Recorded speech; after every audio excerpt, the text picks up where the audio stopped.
तो एक Excel seat जो मैंने आपको कल दिया था बस उतना रखेंगे, तो आपको कभी भी याद करने की जरूरत नहीं पड़ेगी। आप बहुत इजीली बस उसी एक्सेल सीट से आपका सारा काम हो जाएगा। ठीक है, आइए देखते हैं क्या है उसमें ऐसा गाइस, जिससे कि एक ही एक्सेल सीट में सारा काम हो जाएगा आपको। तो गैस मैंने कल आप लोगों को एक एक्सेल सीट भेजा था, जिन्होंने भी डाउनलोड नहीं किया है डाउनलोड कर लीजिए। बस इस एक्सेल सीट पर क्लिक करिएगा तो ये पासवर्ड पूछेगा। ठीक है, पासवर्ड पूछेगा। तो उस पर मेहता आप कुछ पूछना चाह रहे हैं? मेहता बोलो। ठीक है, तो यहाँ पर पासवर्ड में आप लोग डाल दीजिएगा इस you capital UNIQUE, yes Mehta आप सिविल करके ओके कर दीजिएगा। तो ये कंप्लीट स्टेप आ जाएगा किसी भी बिल्डिंग को डिजाइन करने के लिए। ठीक है, कभी भी आप भूल गए इसको। हेलो मेहताब, कुछ पूछना चाह रहे हो? मोबाइल में ओपन नहीं हो रही है। मोबाइल में excel sheet? Excel sheet mobile में कैसे खुलेगी? लैपटॉप में खुलेगा दोस्तों। एक्सेल सीट लैपटॉप में खोलना पड़ेगा। ठीक है, चलेगा। उसका एक ऐप आता है मोबाइल का, बट मुझे लगता है मोबाइल में कोई वर्थ नहीं निकलेगा वो। ठीक है, कोई एक ऐप है, किसी को पता हो, मैं मोबाइल में ज़्यादा चलाता नहीं हूँ तो मुझे नहीं पता है, बट एक दिन मैंने देखा था एक ऐप है, उससे मोबाइल में खुलता है एक्सेल या फिर वर्ड का सारा काम। बट बेटर वे है कि आप लैपटॉप में गैस ओपन करें। ठीक है, एक्सेल सेम ऐसा कुछ होता है ना, हाँ ऐसा कुछ है, मैंने मुझे देखा हुआ है मैंने। तो उससे आप एक्सेल सीट खोल सकते हैं, बट अच्छा होगा कि आप लैपटॉप में खोलें क्योंकि इसका मजा लैपटॉप में है। ठीक है, ध्यान से पूरा कंसंट्रेट कर लीजिएगा। इस आधे घंटे में या फिर बोलिए कि 10 मिनट के अंदर आपको पूरा का पूरा ई टैप से एक बार रिवीजन होने वाला है। कैसे एक बड़ी सी बड़ी बिल्डिंग को डिजाइन करना है। ठीक है, कैसे भी हाई राइज बिल्डिंग हो, स्मॉल स्केल बिल्डिंग हो, सबके लिए एक ही स्टेप है। बस स्मॉल स्केल बिल्डिंग के लिए कुछ स्टेप मिसिंग कर दिए जाएंगे। तो सबसे पहले चीज क्या करना पड़ता है गाइस, याद होगा मैं आपको हर चीज का चेकलिस्ट बताता चला आया हूँ क्योंकि कंपनी के लिए चेकलिस्ट बहुत इंपॉर्टेंट होता है। सबसे पहला जो स्टेप होता है गाइस वो क्या होता है, entering the basic input. E tabs को ओपन करते क्या करते हो आप? बेसिक इनपुट डालते हो। क्या डालते हो? आप स्टडी आर्टिटेक्चरल ड्राइंग्स, आप आर्टिटेक्चरल ड्राइंग्स बनाते हो। Define the units and screen पर सेट करते हो डिजाइन कोड वगैरह, आप लोगों को सब पता ही है स्टार्टिंग में। इसे मैक्सिमम स्टेप आपको पता है। ठीक है, फिर क्या करते हो, ग्रिड का डायमेंशन सेट करते हो।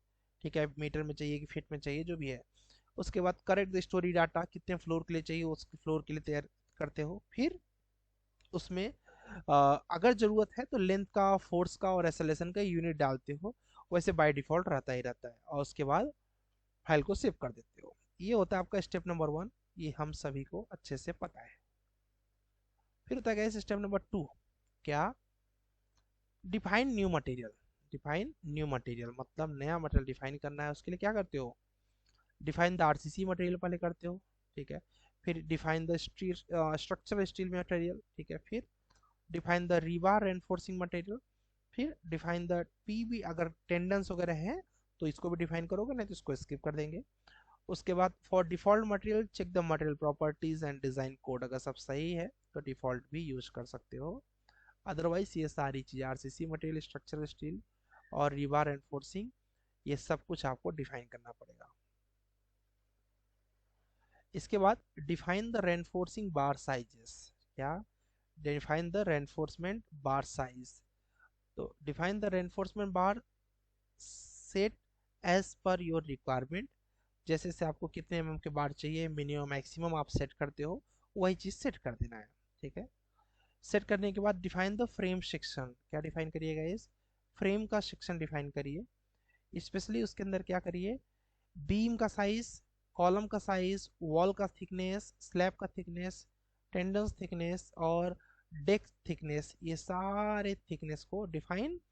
Correct material modifier for the beam, columns, wall, slab, tendons और डेक, जो जो चीज़ें हैं सबका डिफाइन कर दो। ठीक है, सपोज आपने डिफाइन कर दिया। उसके बाद ये हो गया स्टेप नंबर 4।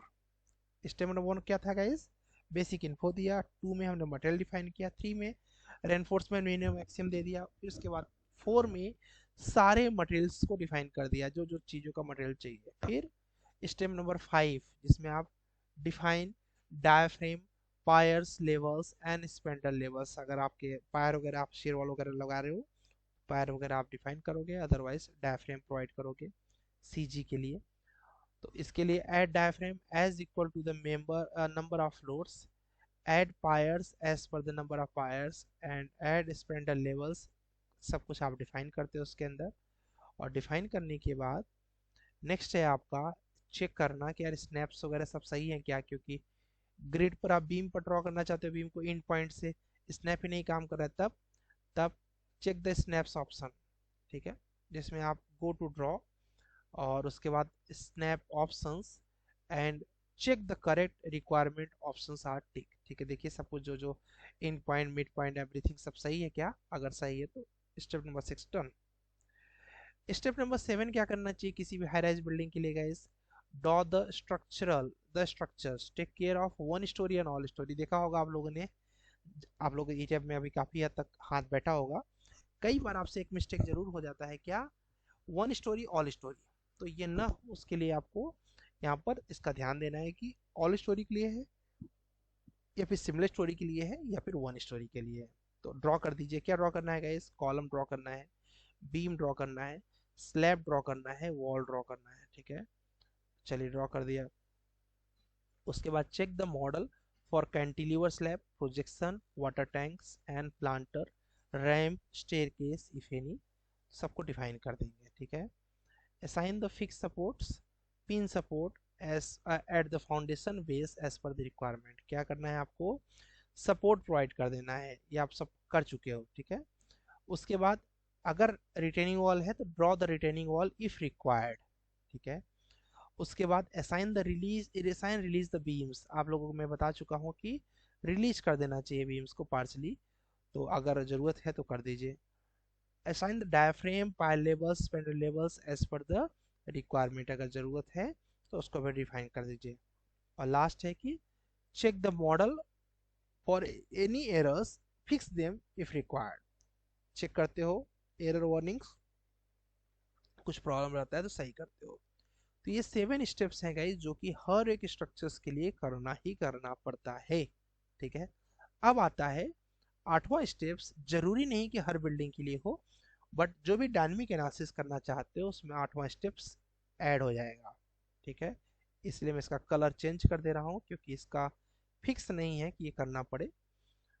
अब डायनेमिक में जैसे कि आपने लेक्चर 32 में पढ़ा था, लेक्चर 32 में क्या आपने पढ़ा था कि रिस्पॉन्स स्पेक्ट्रम एनालिसिस कैसे करते हैं। अब आज लेक्चर 3 जो वॉच करना है आपको, तो लेक्चर 3 में आप क्या वॉच करेंगे, लेक्चर 3 में आप वॉच करेंगे कि हमें किस प्रकार से टाइम हिस्ट्री एनालिसिस करना है। ठीक है, लगभग सेम ही है, तो आज आपको वही वॉच करना है, उसके बाद पीपीटी बनाना है, केवल इतना ही टास्क है। Define the response spectrum functions, time history functions, जो भी आपको चाहिए लगा दीजिए। ठीक है, और लगाने के बाद name of the properly if further actions, उसके नाम वगैरह दे दीजिए, फिक्स हो जाए कि हाँ ये आपने दे दिया, ये डिफाइन कर रहे हैं आप। ठीक है, फिर डिफाइन द लोड पैटर्न। अब लोड पैटर्न भी गाइस हर जगह पे अलग अलग तरीके से आपको देखने को मिलेंगे। ठीक है, तो यहाँ पर आपको जैसे कि क्या बोलते हैं, एक तो डेड लोड होता है जो कि बाय डिफॉल्ट रहता है, कुछ लोग सुपर डेड लोड लगाते हैं। अब लोग देखिए सुपर डेड लोड क्या होता है गाइस। ठीक है, तो सुपर डेड मतलब ब्रिक वगैरह का जो लोड होता है उसको कंसीडर करने के लिए सुपर डेड, ये कंपलसरी नहीं है, दे सकते हो। ठीक है, तो उसको बोलते हैं सुपर डेड लोड। ठीक है, उसके बाद लाइव लोड को डिफाइन करते हैं।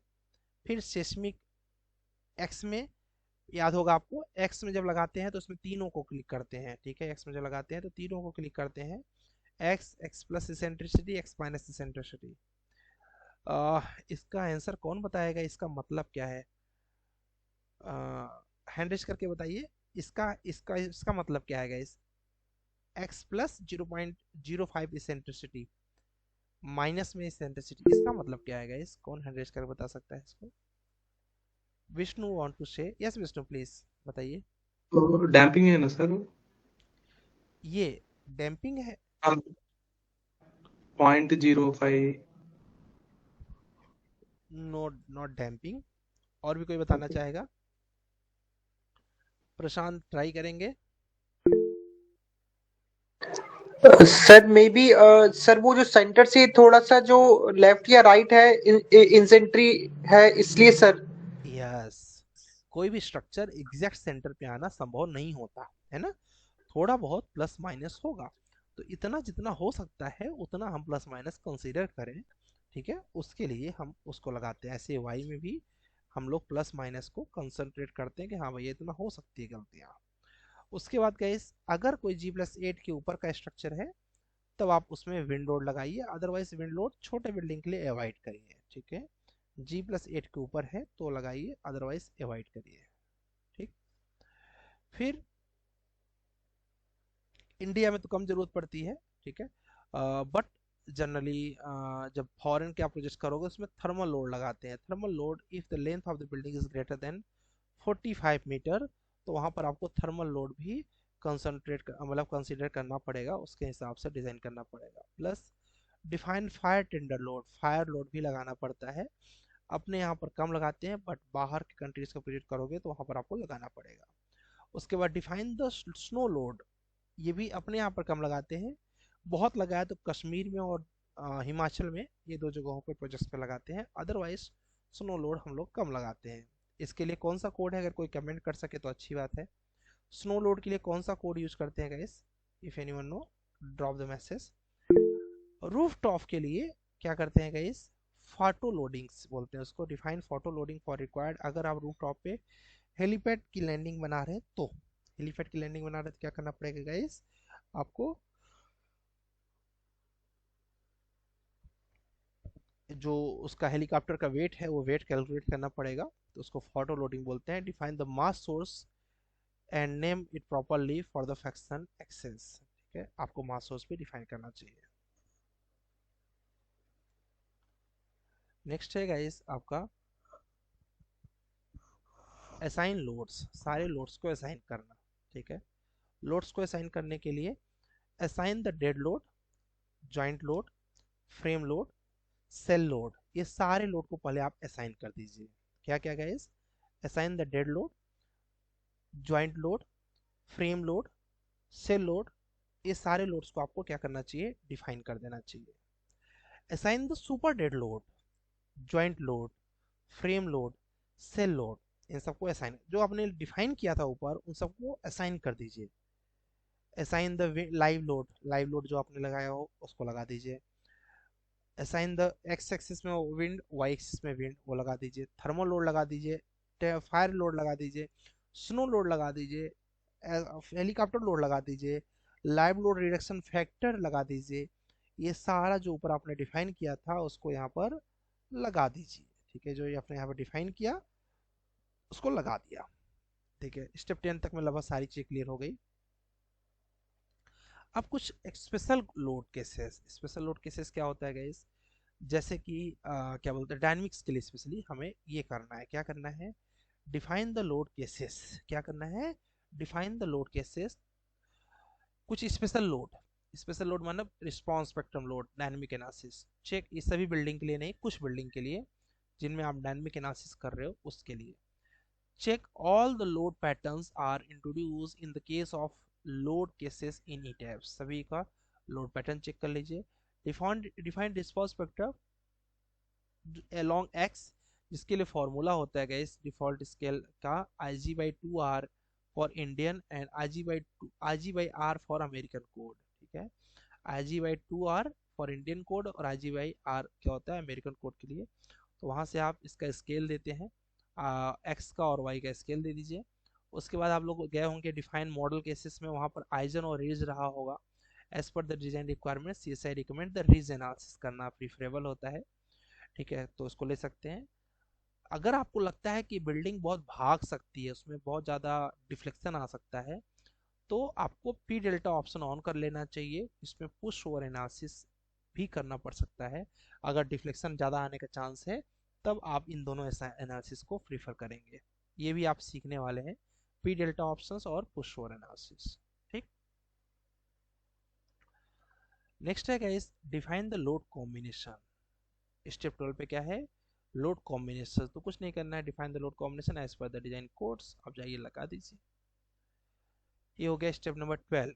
अब स्टेप 13 में क्या होता है guys, define the load, define the analysis option, analysis option को आपको डिफाइन करना है। उसके लिए assign the meshings to the frame of the cell as per the requirement and model sizes. Check the model again, go to edit and auto reveal all, और वहाँ पर जाके आप, वहाँ पर ऑप्शन रहेगा, आपको कुछ करना नहीं, जाके देख सकते हैं।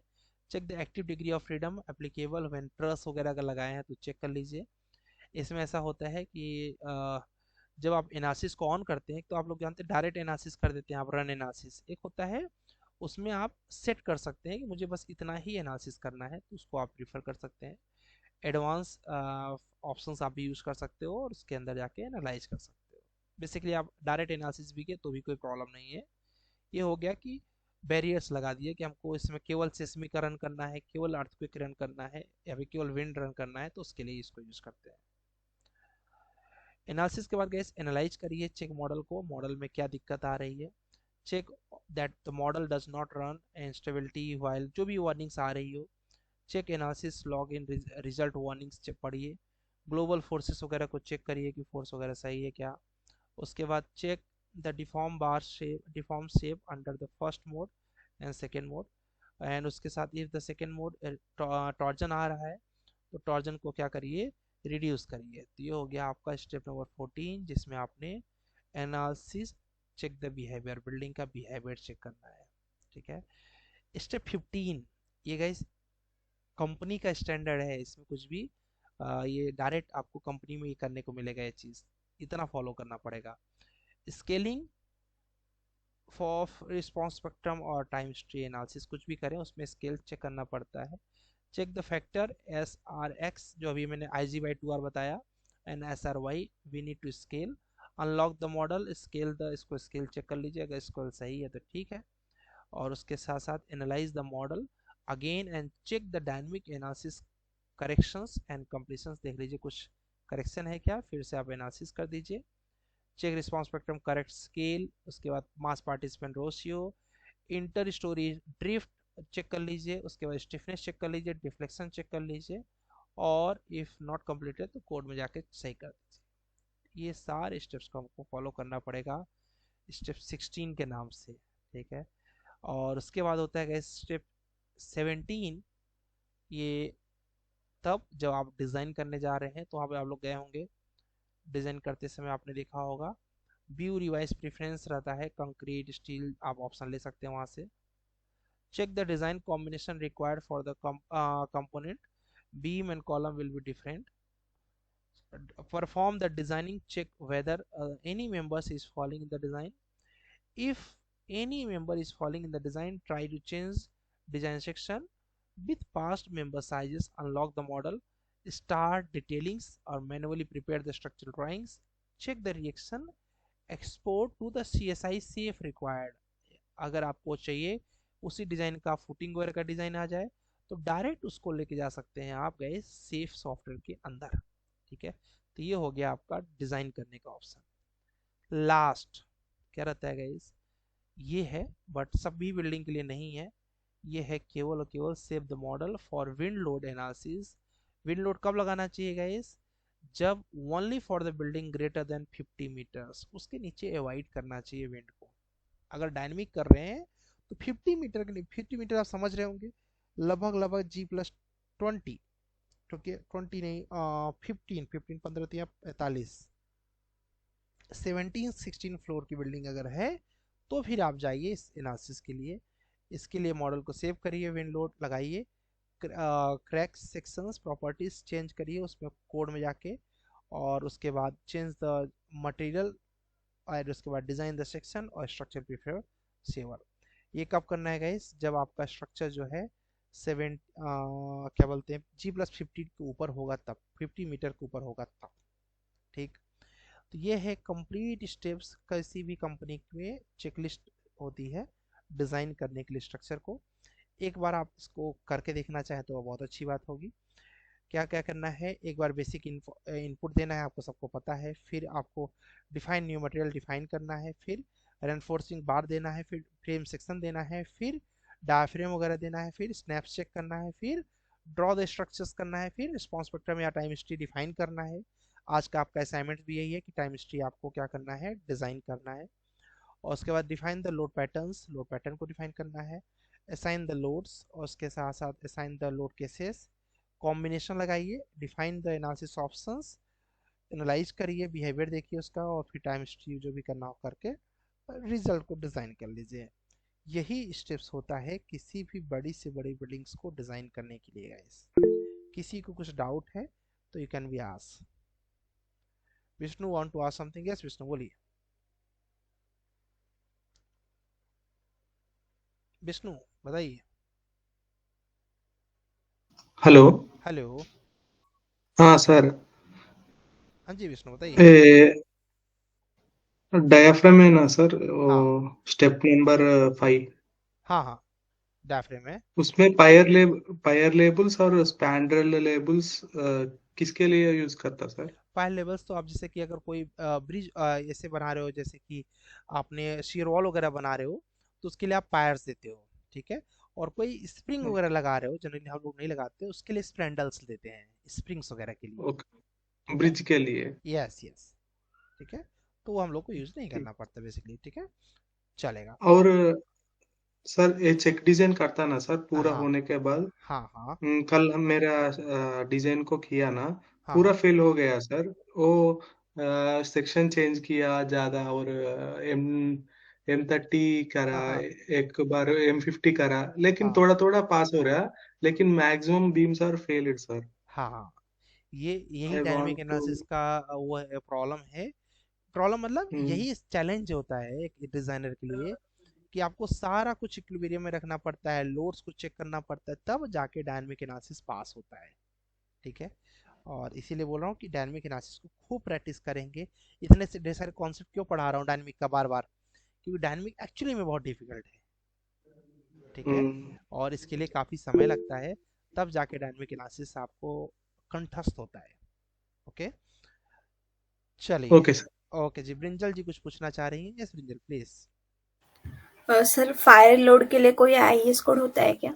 यस, आईएस आपका 456 में उसका कॉन्फ़िगरेशन दिया हुआ है, ठीक है। फाइल लोड को जनरली सबसे ज़्यादा जो यूज करते हैं वो ब्रिटिश और अमेरिकन कोड्स में करते हैं। अपने इंडियन कोड में उतना ज़्यादा फाइल लोड को बहुत डिफाइन नहीं किया गया है, ठीक है। बट ब्रिटिश कोड जब आप कभी लगाओगे, क्योंकि ये तो पीपीटी वर्ल्ड वाइड है, तो कभी भी ब्रिटिश कोड लगाओगे, इसमें हर एक डिज़ाइन में आपको फाइल लोड कंपलसरी होगा, ठीक है। उस बिहाफ से इसको दिया गया है। क्लियर? Okay sir. ओके जी।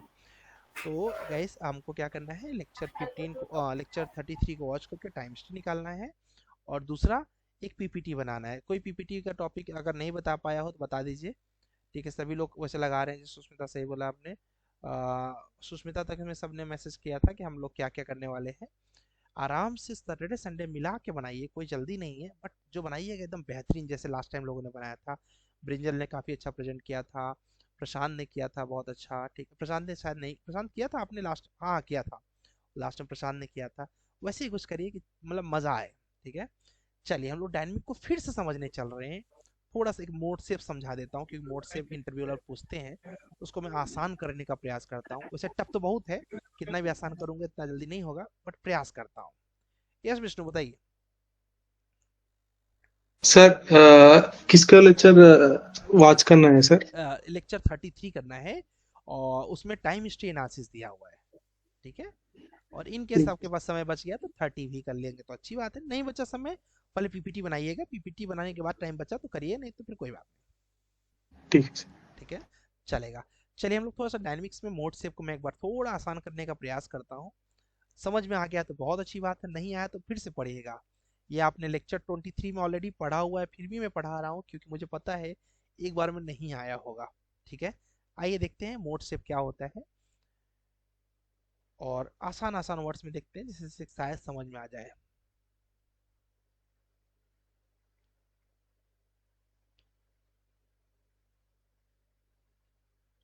ओके गैस, हम लोगों ने लास्ट टाइम पढ़ा था ये बिल्डिंग के बारे में, ठीक है।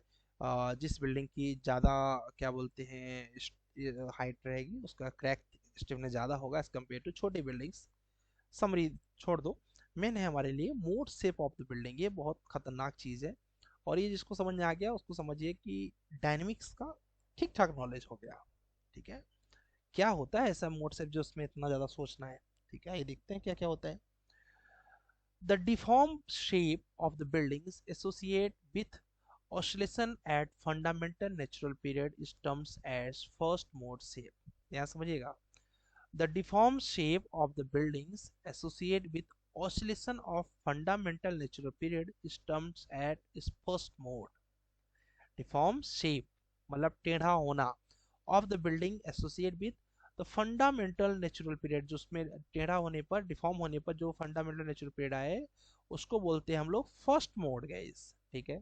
Similarly deform shape associate with oscillation at second, ठीक है, जो दोबारा आए, और third higher than natural period are called the second mode, जो उससे ज्यादा है उसको सेकेंड डायरेक्शन में, जैसे एक आया एक्स डायरेक्शन में, एक आया वाई डायरेक्शन में, तो उसको बोलते हैं सेकेंड मोड, ठीक है, उसको क्या बोलते हैं गाइस, सेकेंड मोड।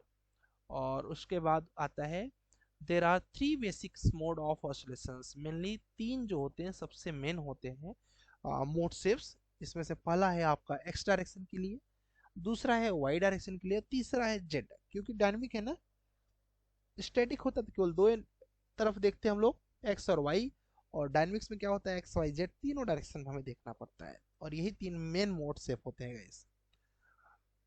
आपके दिमाग में आ रहा होगा कि आई एम गेटिंग कंफ्यूज, बहुत से लोग रहते हैं about mode shape, please help, ठीक है। एक्चुअली मैं इसीलिए बता ही रहा हूँ क्योंकि मोड शेप सच में बहुत कंफ्यूज करता है। क्या, the overall response of the buildings is the sum of response of all its modes। अगर ये लाइन समझ गए तो काम हो जाएगा। the overall response, उसका पूरा behaviour of the buildings is the sum of response of all its modes, ठीक है। आपका आपके लाइफ में हर तरीके का, जैसे कि आप एक बिल्डिंग है, मान लीजिए आप एक बिल्डिंग है, ठीक है, overall response of the building sum of response, मतलब अब आपके बारे में जानना है तो आपको अलग अलग मोड से मुझे चेक करना पड़ेगा गाइस, ठीक है। एज ए ह्यूमन प्रशांत कैसे इंसान है, मैं कैसे चेक करूं। अब प्रशांत जब मेरे से बात करेंगे तो अच्छे से ही बात करेंगे, कौन सा इनका हमसे कौन से प्रॉब्लम है कि हमसे खराब बात करेंगे। बट अगर मैं डिफाइन कर रहा हूं कि प्रशांत सही इंसान है कि नहीं, मुझे कहीं लिख के देना है, तो मुझे सिर्फ बात करके आइडिया लगाना ठीक नहीं है, ठीक है। जिसमें से जैसे कि आप में से कई लोग ऐसे होंगे कि जो आने वाले दिनों में क्या बोलते हैं, सिंगल से डबल हो सकते हैं, तो ऐसे लोग भी कैसे पहचान सकते हैं किसी एक पर्सन को। पहचानने के लिए हर मोड से आपको चेक करना पड़ेगा। हर मोड क्या होता है गाइस, या फिर आपको खुद को भी पहचानना है तो कैसे चेक कर सकते हैं। आप देखिए कि आप गुस्से में कैसे बिहेव करते हैं। पहला मोड क्या हो गया, गुस्सा। ऐसे बिल्डिंग का पहला मोड हो गया एक्स डायरेक्शन, अभी आप देखेंगे पीछे साल लिखा रहेगा, ठीक है। उसके बाद दूसरा मोड क्या होता है गाइस, दूसरा मोड मान लीजिए खुशी, हैप्पीनेस, है ना। तीसरा मोड क्या होता है गाइस, सक्सेस। कई लोग सक्सेस के बाद क्या पागल होने लगते हैं ना। सक्सेस के बाद आप कैसे रिस्पॉन्स करते हैं। चौथा फेल्योर, फेल्योर के बाद तो देखते हो आदमी फ्रस्ट्रेट हो जाते हैं, है ना।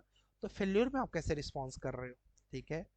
टेंशन, पांचवा मोड टेंशन, उसमें कैसे रिस्पॉन्स कर रहे हो, ठीक है। और डिप्रेशन, एकदम डिप्रेस हो चुके हैं किसी चीज से, उस समय कैसे रिस्पॉन्स करेंगे। अब जब ये सारी कंफ्यूजन आपके लाइफ का देख लिया गया कि यार आप टेंशन में भी नॉर्मल हो, और हैप्पीनेस में भी नॉर्मल हो, सक्सेस में भी नॉर्मल हो, फेल्योर में भी नॉर्मल हो, दैट मीन्स आप एक नॉर्मल इंसान हो, एक अच्छे इंसान की कैटेगरी में आते हो। आपको थोड़ी सी चीज आ गई, बहुत ईगो नहीं आ गया, तो आपको जज किया जा सकता है।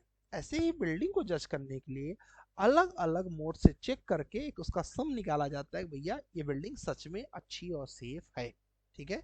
उसी को बोलते हैं मोड सेफ आसान भाषा में। आइए देखते हैं। In regular buildings, two locations, sizes and structural elements should be such that rotational and mixed modes of the oscillations do not participate much in the overall oscillations motions of the buildings। क्या, in regular buildings too, location and sizes and structural elements should be such that torsional and mixed mode of the oscillation do not participate much in the overall oscillations of the motions of the buildings। Motion में बहुत ज़्यादा इसका participate नहीं है, बहुत अलग अलग चीज़ें मिलती हैं पूरे बिल्डिंग के बिहेवियर को बनाने के लिए। तो one way of avoiding torsional, torsional को अवॉइड करना चाहते हो mode to be early modes of the oscillation in the buildings, increase the torsional stiffness. अगर आप चाहते हो कि टॉर्जन ना आए, उसके लिए टॉर्जनल स्टिफनेस यानी shear wall of the building define कर दो, ऑटोमेटिक टॉर्जन कम आएगा। एडिंग द ब्रेसिंग्स को ऐड कर दो, और इंट्रोड्यूसिंग द स्ट्रक्चरल वॉल यानी शियर वॉल इन सेलेक्ट वे, सही जगह पे। इंक्रीज द टॉर्जनल स्टिफनेस, अगर आप शियर वॉल सही जगह पे लगाए या फिर ब्रेसिंग सही जगह पे लगाए तो क्या होगा, टॉर्जनल स्टिफनेस आपकी बढ़ जाएगी of the buildings. And torsional and mix modes do not participate much in the oscillation motions of the buildings, उसमें सही से ज़्यादा परफॉर्म नहीं करता, तो अच्छे तरीके से रिजल्ट दे पाता है। तो ये है मोड शेप की थोड़ी सी डिफिनेशंस। आइए देखते हैं मोड शेप को कौन हैंडल करता है। 3 factors influencing the mode shapes, ये 3 चीजें हैं जो मोड शेप्स को डाइवर्ट करती है, इंक्रीज डिक्रीज करती है उनके वैल्यूज को। कौन कौन? पहला है इफेक्ट ऑफ फ्लेक्सरर, जैसे हर इंसान का मोड को चेंज करने के लिए 3-4 चीजें ही इंपॉर्टेंट है, एक तो खुशी, एक है गम, एक है फेल्योर, एक है सक्सेस। ये 4 अलग अलग मोड्स हैं जो कि इम्पैक्ट डालती हैं आपके नेचर पे। वैसे ही इफेक्ट ऑफ फ्लेक्सरर स्टिफनेस, अगर फ्लेक्सरल स्टिफनेस आपकी ज़्यादा है तो बिल्डिंग कैसे परफॉर्म करेगी, कम है तो कैसे परफॉर्म करेगी, इससे बहुत ज़्यादा मोड शेप पर डिफरेंट इफेक्ट पड़ता है। फ्लेक्सरल स्टिफनेस मतलब मोमेंट, फ्लेक्सर मतलब मोमेंट, मोमेंट वाइज अगर आपका बिल्डिंग्स कठोर है, अच्छा है, तो डेफिनेटली वो अच्छा परफॉर्म करेगा। मोमेंट वाइज अगर आपकी बिल्डिंग अच्छी नहीं है तो क्या करेगा, उतना अच्छा परफॉर्म नहीं करेगा। ठीक है, इसका मुझे एक बहुत अच्छा एग्जांपल याद आ रहा है गाइस, जैसे आपकी बाइक है, ठीक है, और अभी आप कोई हैवी बाइक चलाएं, जैसे कि आजकल अलग अलग कौन सी BMW वगैरह की बाइकें आती हैं, मुझे नाम नहीं पता है, बट वो बाइकें बहुत हैवी हैवी होती हैं ना, तो उन बाइकों का क्या होता है, उनकी फ्लेक्सर स्टिफनेस बहुत अच्छी होती है, एकदम हल्के हल्के चीज़ों में क्या होगा वो हिलने नहीं लगेंगी। लेकिन वहीं पर अगर आप प्लेटिना या फिर उससे भी नीचे स्तर की कोई बाइकें चलाएं तो उस बाइकों में क्या होगा, उनका मोमेंट ज़्यादा रहता है तो परफॉर्म अच्छा नहीं कर पाएंगी। वही चीज़ यहाँ पर भी है। दूसरा चीज़ गैस जो इसको इफेक्ट देता है वो है एक्सियल स्टिफनेस। पहला क्या है, फ्लेक्सरर मतलब मोमेंट, दूसरा क्या है, एक्सियल मतलब ऊपर से आने वाला जो लोड है वो अगर ऊपर से ही स्ट्रक्चर कम स्ट्रांग है तो भी आपके क्या बोलते हैं, क्योंकि ऊपर वो क्या वर्टिकल मेंबर हो गया ना, तो आपके बिल्डिंग्स को अच्छा करेगा। ठीक है, आपके बिल्डिंग्स को अच्छा परफॉर्म करेगा, मोड शेप को कंट्रोल रखेगा। ठीक है, देखिए यहाँ पर क्या हो रहा है गाइस, स्मॉल एक्सियल स्टिफनेस यानी ऊपर से आने वाली स्टिफनेस यहाँ पर कम है, तो देखिए मोड शेप आपका कम जनरेट हो रहा है। और यहीं पर लार्ज स्टिफनेस है तो क्या हो गया, मोड शेप आपका ज़्यादा इंक्रीज हो रहा है, क्योंकि यहाँ पर लार्ज एक्सियल स्टिफनेस है। ठीक है, आइए देखते हैं थर्ड है डिग्री ऑफ फिक्सिडिटी। ये बहुत इंपॉर्टेंट है। कभी भी आपका मेंबर फेल हो रहा हो ईटेप्स में, आप परेशान हो गए होंगे यार फेल हो रहा है, समझ में नहीं आ रहा है क्या दिक्कत है, आप जाके फेल हो रहा है, पास ही नहीं हो रहा है, आप जाके डायरेक्ट उसमें फिक्स सपोर्ट लगा दीजिए, आपको लगेगा लगा है, फिर से लगा दीजिए। बाय डिफॉल्ट वाला लगा रहता है बट कभी कभी वर्क नहीं करता है, तो आप फिर से जाके लगा दीजिए, देखिए ऑटोमेटिक आपके मेंबर पास हो जाएंगे। क्यों? क्यों degree of fixity at members end. ठीक है, अगर वो फिक्स मेंबर है तो ज़्यादा अच्छा परफॉर्म करेंगे। ठीक है, वैसे पांचवा भी है effect of building height. Building height mode shape को कन्वर्ट करता है, जितना ज़्यादा बिल्डिंग हाइट उतना ज़्यादा मोड शेप बनेंगे। क्यों? जिसका जितना बड़ा कैरेक्टर होगा गैस उसको समझने के लिए उतना ज़्यादा गहरे तरीके से जाना पड़ेगा ना। छोटे बिल्डिंग्स के लिए तो थोड़ा बहुत जांच कर लिया हो गया, बड़ी बिल्डिंग के लिए थोड़ा ज़्यादा, उससे बड़ी बिल्डिंग के लिए थोड़ा और ज़्यादा। ठीक है, तो फोर फैक्टर, अभी तक आपने देखा 3 फैक्टर जो इन्फ्लुएंस कर रहे थे, अभी आप देखिए 4 factor influencing the mode shape. उसमें है एक बिल्डिंग हाइट। ठीक है, 3 तो आपने देख लिया, कौन कौन से 3 थे। डिग्री ऑफ फिजिडिटी, इंटरव्यू पूछ सकता है, डिग्री ऑफ फिजिडिटी के बाद आपने पढ़ा flexure stiffness, axial stiffness, degree of fixity, और अभी आप पढ़ रहे हैं इफेक्ट ऑफ बिल्डिंग हाइट। ठीक है, बिल्डिंग की हाइट जो है जितना ज़्यादा रहेगी मोड शेप उतना ज़्यादा होगा गाइस। अब इसको पढ़ेंगे तो आपको रिजल्ट के रूप में यही मिलेगा। आप बोलोगे सर बीम कॉलम से काम हो सकता है तो ये ब्रिक्स को क्यों देना? ठीक है, ब्रिक्स का क्या रोल है, मेसनरी वॉल्स की क्या जरूरत है, हटा दे इसको। तो देखो ये भी अर्थक्वेक में आपकी हेल्प करता है। कैसे? देखिए URM infills are assumes to not carries any vertical load और लेटरल फोर्स। हम ये मान के चलते हैं कि जो वॉल है वो कोई भी वर्टिकल या लेटरल लोड को कोई क्या बोलते हैं फायदा नहीं पहुंचा रही है, कोई प्रॉब्लम नहीं है। Declares as non structural element ensure as transfer of forces is concerned between the structural element, beam and columns is generated building during the earthquake shaking. earthquake shaking में क्या करता है guys, इंश्योर बैलेंस करता है आपके structures को और fail होने से रोकता है। this assumption costs a large gap between the buildings that is considered in the analysis and fully finally constructed। आइए दिखाते हैं, ये आपकी एनालिसिस हो गई, ये आपकी डिज़ाइन हो गई और ये आपका कंस्ट्रक्शन हो गया। अब देखिए, अगर आपने इनफिल फ्रेम यूज किया हुआ है तो क्या हो रहा है यहाँ पर guys, this is attribute to the fact of the environmental.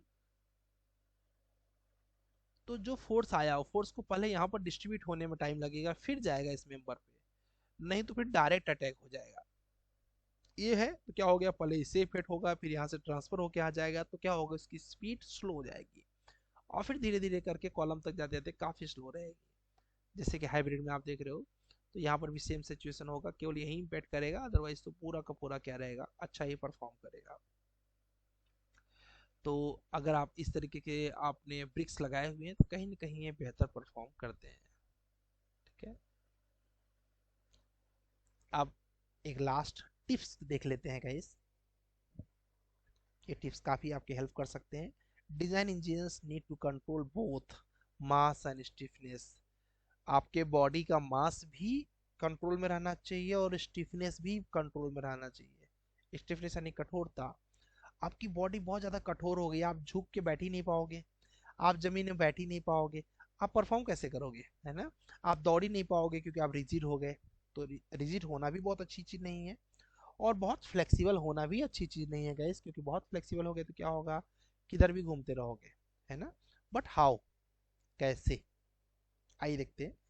Last point रखेंगे इसको, पॉइंट 1 याद रखिएगा। पॉइंट 1 क्या है, the fundamental modes of oscillation should be translation natural period of oscillations and 2 are the pure translation mode shape do not diagonally और torsion oscillations. ठीक है, पहला 2 क्या होता है, सिंपल फंडामेंटल मोड पीरियड निकल के आता है एक्स और वाई में, उसमें आप कोई भी क्या बोलते हैं और टॉर्जनल वगैरह कुछ भी कंसीडर नहीं करते हो। ठीक है, दूसरा पॉइंट है guys, all the torsional forces modes of oscillations and mix torsional cum translation modes of oscillation if any should pushed to the opposed of natural period outside range. अगर आपके टाइम फंडामेंटल टाइम पीरियड का range ये है कितना, 0.0422 second, by increasing the torsional stiffness of the buildings through the introducing the structural wall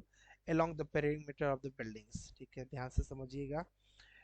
mode 1 में आपने क्या देखा guys, fundamental natural period of the oscillation should be the translation natural period of oscillation. जो natural modes आया वो आपका पहला क्या बोलते हैं मोड शेप हुआ का रिजल्ट आया। The fundamental modes of oscillation should be translation natural modes of oscillation. जो नेचुरल वाली एक तरफ एक्स में धक्का दिया जो आया वो पहला मोड हो गया। फिर आपने दूसरा क्या देखा कि all torsion mode oscillations mix, दूसरे में क्या हो गया, मिक्स हुआ, जिसमें टॉर्जनल कम ट्रांसलेशन हमने देखा मोड शेप ऑसिलेशंस, और उसमें हमने टाइम पीरियड देखा कि अगर 0.0422 सेकेंड है तो फिर वो हमारा एक बेहतर रिस्पॉन्स करेगा। और पॉइंट नंबर 3, ठीक है, ये गाइस बहुत डिफिकल्ट है, ध्यान से एक वर्ड समझेंगे तब समझ में आएगा। Building should not be made any structural bisymmetric in the two plan directions resulting the same natural period for the buildings pure translation modes of oscillations. ठीक है, अगर x में भी आपका डिस्टेंस उतना ही रहेगा, y में भी आपका डिस्टेंस उतना ही रहेगा, तो क्या होगा गाइस, नेचुरल पीरियड आपका सेम आएगा। ठीक है, इधर से जो धक्का देंगे, इधर से जो धक्का देंगे, आपका क्या होगा, नेचुरल पीरियड क्या हो जाएगा, same natural period for the two horizontal modes of oscillations. ठीक है, नेक्स्ट है guys, no two natural periods of pure translation mode of oscillation should be within 15% of natural period. ठीक है, no two natural periods of pure translation modes of oscillation should be within the 15% of the natural period। This 15% limit is arrived to ensure that width of the peak response taken as the corresponding to the 70% of peak response as defined by half method estimate damping. ठीक है, at the certain natural period does not overlap the adjacent natural period. तो आपका कोशिश करें कि हमारा जो क्या बोलते हैं नेचुरल पीरियड है वो कोलैप्स ना करे, सेम टू सेम ना आए, थोड़ा डिफरेंस रहेगा तो चलेगा। कितना परसेंट? 15% तक का डिफरेंस। ये देखिए यहाँ पर difference, width of the peak response, इसका रिस्पॉन्स और इसका टाइम पीरियड देखिए ऐसे अलग अलग होना चाहिए। और स्टेप 4 जो है वो है कि axial stiffness of vertical element should be high. ठीक है, थोड़ा ऊपर से जाएगा, मैनेज करना, क्योंकि जिन्होंने मास्टर्स किया है उनको तो समझ में आ रहा होगा, डिग्री वालों के लिए थोड़ा सा नया है ये। The axial stiffness of the vertical element should be high. ठीक है, ऊपर से आने वाला जो स्टिफनेस है वो हाई होना चाहिए। To ensure the shear wall shear types lateral translation modes of oscillations, this will result to reduce the overall lateral deformation of the buildings। क्या करता है वो? lateral deformation को रोकेगा, इसलिए ऊपर से आने वाला जो स्टिफनेस है वो ज़्यादा स्ट्रॉन्गर होना चाहिए। ठीक है, इसके आगे है guys, let's learn about damping. I think damping में जाएंगे तो बड़ा कंफ्यूज हो जाएंगे आप लोग, क्योंकि ऑलरेडी वो और क्रिटिकल टॉपिक है। नेक्स्ट कभी टाइम लगा तो हम लोग डैम्पिंग को भी डिस्कस, डैम्पिंग मतलब वाइब्रेशन को झेलने की कैपेसिटी। इसके अलग अलग टाइप्स हैं गाइस। ठीक है, डैम्पिंग के लिए इसमें 3 टाइप्स हैं अलग अलग, जैसे कि आप एक तो देख रहे हैं स्ट्रक्चरल डैम्पिंग, एक होता है आपका हैस्ट्रिक्स डैम्पिंग, एक होता है आपका रेडिएशन डैम्पिंग। ठीक है, तो ये अलग अलग टाइप के डैम्पिंग, उनके रिजल्ट्स। अभी हम लोगों ने पढ़ा गाइस कि एक्सियल स्टिफनेस हमारी ज़्यादा होनी चाहिए। हम लोगों ने पढ़ा कि नेचुरल पीरियड हमारा डिफरेंस होना चाहिए थोड़ा बहुत। ठीक है, हम लोगों ने पढ़ा कि हमारा फर्स्ट मोड केस सिंपल वाला होना चाहिए। ठीक है, और हमें मास और स्टिफनेस को कंट्रोल रखना है, यही एज ए इंजीनियर हमारा रोल होता है। हम लोगों ने पढ़ा गया इसकी जो ब्रिक वॉल है वो अच्छा परफॉर्म करती है, उससे कोई प्रॉब्लम नहीं है, ब्रिक को देना चाहिए। ठीक है, हम लोगों ने पढ़ा कि मोड सेप को इन्फ्लेट करने के लिए बिल्डिंग हाइट भी बहुत ज़्यादा परफॉर्म करता है। जितना बिल्डिंग हाइट ज़्यादा उतना मोड सेप ज़्यादा, जितना मोड सेप ज़्यादा उतना टाइम पीरियड ज़्यादा। ठीक है, तो सब एक दूसरे से कनेक्टेड है। यहाँ तक में कुछ भी पूछना है आपको तो यू कैन बी आस्क। ठीक है, आप पूछ सकते हैं। और साथ ही साथ जो भी पीपीटी बनाइएगा इस ऐसे बनाइएगा कि आप एक दूसरे को इतना हेल्प कर दें कि उस पीपीटी को देखने के बाद सब एक दूसरे को समझ के, अच्छा ठीक है तुमने जो बनाया वो मेरे लिए। प्रथमेश आप लेट आए हैं, आपने लास्ट पीपीटी भी प्रेजेंट नहीं किया था, कमेंट करके बताइए। यहाँ पर हमने टॉपिक, कई लोग जो छूटे हुए हैं वो लोग कमेंट करके बताइए। रैना नाम से किसकी आईडी आ रही है गाइस? कमेंट कर देना अपना नाम, क्योंकि रैना नाम से किसी की आईडी आती नहीं है। ठीक है, तो क्या बोलते हैं, हमें प्रथमेश बनाना है एक beam column footing, sorry footing नहीं, बीम कॉलम और स्लैब में से किसी एक का डिज़ाइन करना है। ठीक है, उसके लिए आपको पीपीटी प्रेजेंट करना है, तो आप अपना टॉपिक बता सकते हैं जो लोग लेट आए हैं। ठीक है, बाकी लोगों ने तो बता ही दिया है, जो लोग लेट आए हैं उनके लिए। और एक और चीज़ है गाइस कि हम में से बहुत कम लोग अप्लाई कर रहे हैं। मैं बार बार अप्लाई करने के लिए आपको परेशान जरूर कर रहा हूँ, लेकिन अप्लाई नहीं करेंगे तो 1-1.5 महीने में रिस्पॉन्स आएगा। बिलीव करिए, हार्डली 1 मंथ के अंदर आपका सब कुछ ही कंप्लीट हो जाएगा। ठीक है, इसमें कुछ भी ज़्यादा समय नहीं लगने वाला है। अभी ईटेप्स खत्म होते ही सेफ 1 वीक का है, सेफ के सारे डिज़ाइन एक ही स्टेप से होते हैं। ठीक है, तो सेफ में कुछ खास समय नहीं लगेगा। और क्या बोलते हैं, मैनुअल एक्सेस थ्योरी लेक्चर्स है जो कि आप ऑटोमेटिक करोगे। ठीक है, तो उसमें भी मेरा कोई खास रूल नहीं रहेगा, सिर्फ डाउट पूछोगे मैं डाउट बता दूंगा, है ना। और फिर डेबिट आर्टिचर एवं स्ट्रक्चर तो सब प्रैक्टिस का सब्जेक्ट है, आपको जितना प्रैक्टिस करोगे जितना डाउट पूछोगे हम बताते जाएंगे।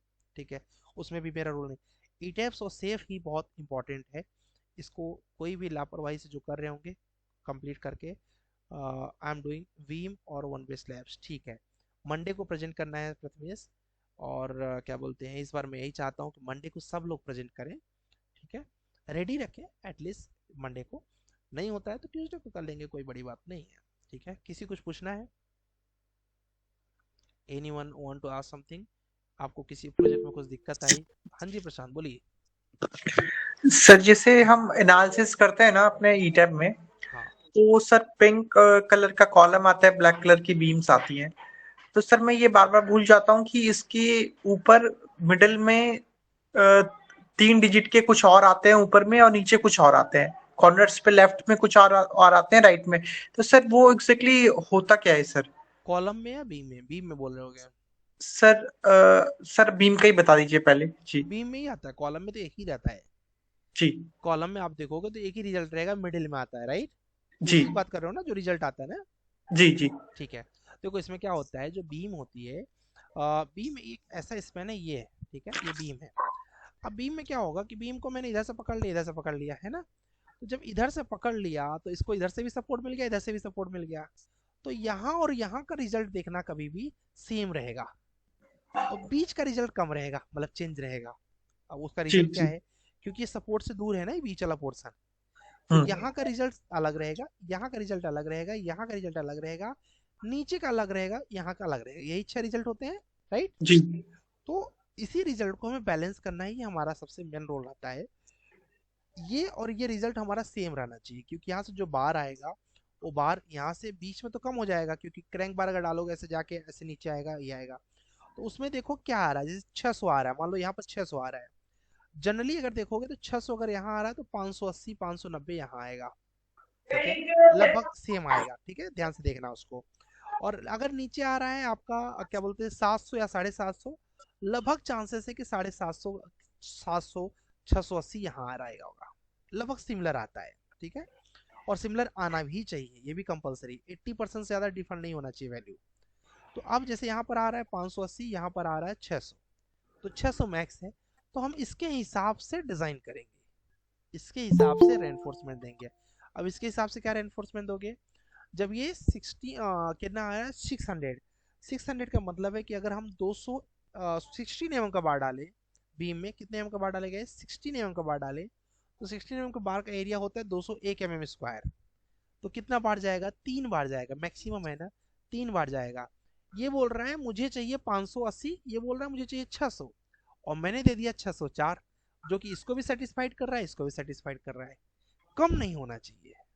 Okay okay sir. सर एक और चीज थी, जैसे स्टार्ट प्रो में आपने मुझे समझाया था कि जैसे हम उसको मतलब एनालिसिस करते थे ना, तो उसमें आपने मुझे बताया था कि हम उसमें शेयर मोमेंट एंड डिफ्लेक्शन दिखते हैं, जिसमें कि M U greater than equal to ऐसा कुछ करके आता था। हाँ, और वो बताता था कि मतलब हमने इतना इनपुट दिया है और हमारी बिल्डिंग इतने पे सेफ है, उससे हम ऑप्टिमाइज करते थे।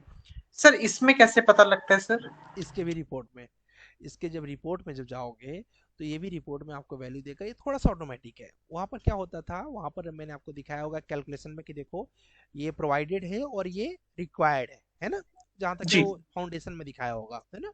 जी तो कि ये प्रोवाइडेड है और ये रिक्वायर्ड है, तो ये हर रिजल्ट के लिए होता है कि जैसे कि एस टी मुझे कितना चाहिए, होता है ना कि एस टी रिक्वायर्ड या एस टी प्रोवाइडेड, है ना? तो उसमें मैंने जो आपको क्या बोलते हैं रिक्वायर्ड है, रिक्वायर्ड कहाँ से आया? रिक्वायर्ड आया आई एस कोड से। आई एस कोड क्या बोलता है? इतना परसेंट मिनिमम, इतना परसेंट मैक्सिमम, ये रिक्वायर्ड है ना? और हमारा क्या बोलते हैं आ कितना रहा है, लगभग उससे कम आ रहा होगा, तो कम से हमें ज़्यादा की तरफ देना होता है।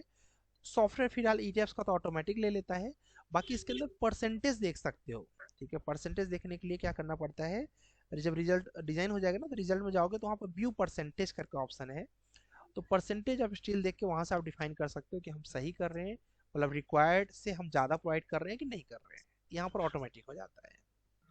अच्छा सर, तो ये वाला ऑप्शन सर कहाँ देखने को मिलता है मतलब? देखो ईटीएफ्स में जब जाओगे तो यहाँ पर आपको दिखेगा कि हमें परसेंटेज जो है वो क्या बोलते हैं कितना ले रहा है हमारा परसेंटेज बीम्स।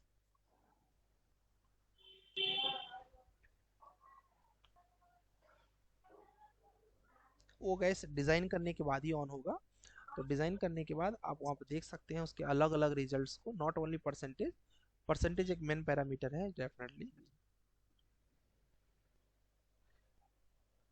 प्रशांत आपने एक्सेल सीट नहीं बनाया क्या अभी? सर मैंने बनाया, मैंने आपको मेल भी कर दिया है सर। अच्छा हाँ हाँ, आपका डाउनलोड मैंने कर लिया है, मैंने देखा, मैंने आपका, ये देखो मैंने आपको दिखाता हूँ, ये किसका दिखाता है, ये यश का है क्या? आपका मैंने देखा जरूर है। देखिए यहाँ पर इन्होंने बना लिया है प्रथमेश, ये यहाँ देखिए प्रशांत का मैंने देख लिया गाइस, इसके अलावा प्रथमेश ने बना लिया, वेरी गुड। प्रशांत जी कुछ पूछना चाह रहे हैं और इसके अलावा और कोई डाउट है आपको? सर बस आप ऑप्शन बता रहे थे कि कहाँ पर कुछ होने वाला है, बस बस सर। ऑन हो जाए तो दिखा देता हूँ, ऑन हो रहा है, ठीक है।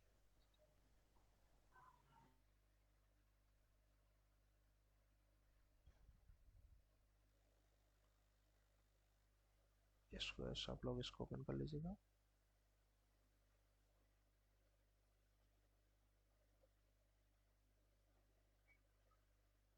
डिजाइन में आइएगा, कंक्रीट फ्रेम डिजाइनिंग, यहाँ पर देखेंगे, यहाँ आएगा डिस्प्ले डिजाइन इन्फो, ठीक है। डिस्प्ले डिजाइन इन्फो दिख रहा है, जी शिफ्ट सर। कंट्रोल F6 है ना। इस पे जैसे ही क्लिक करोगे तो इसमें तुम्हें सारा ऑप्शन दिखाएगा प्रशांत, कि शेयर देखना है, परसेंटेज देखना है, तो उसमें डालना पहला ऑप्शन ही रहता है रेनफोर्समेंट परसेंटेज। क्लिक कर दोगे ऑटोमेटिक तुम्हें हर बीम का, हर कॉलम का रेनफोर्समेंट परसेंटेज दिखाने लगेगा, कितना हम प्रोवाइड कर रहे हैं, ठीक है। Okay sir, okay sir, okay thank you हाँ, सर। ओके जी। गैस मंडे को यही आपसे रिक्वेस्ट है कि ऑन टाइम कर दीजिएगा, जिससे कि हम लोग आगे और भी कुछ प्लान करें कि हाँ यार और भी कुछ हम लोग कर सकते हैं। और जो लोग भी अभी नहीं लेट आए हैं उनको बता दें कि हम लोग को बीम कॉलम और स्लैब में से किसी एक का मैनुअल करना है, एक्सेल सीट पे पीपीटी पे करके मंडे को प्रेजेंट करना है। कोई भी एक आप कर लीजिएगा आफ्टर वॉचिंग द लेक्चर 33, जिसमें हम लोगों ने रिस्पॉन्स स्पेक्ट्रम एनालिसिस को डिस्कस किया है, ठीक है। चलिए सी और मंडे गाइस। प्रथमेश कुछ पूछना चाह रहे हैं? प्रथमेश प्लीज। सर वो संकल स्लैब का बताने वाले थे। संकन हेलो, स्लैब ना, हाँ हाँ हाँ हाँ, उसका यार मैं पीपीटी ग्रुप पे सर डाला था क्या ग्रुप में आपने? संकल स्लैब डाला हूँ, लेकिन नेटवर्क इशू है थोड़ा। ओके, आ गया क्या, देखो ना आप नेटवर्क ग्रुप पे। नेटवर्क प्रॉब्लम है, एक मिनट।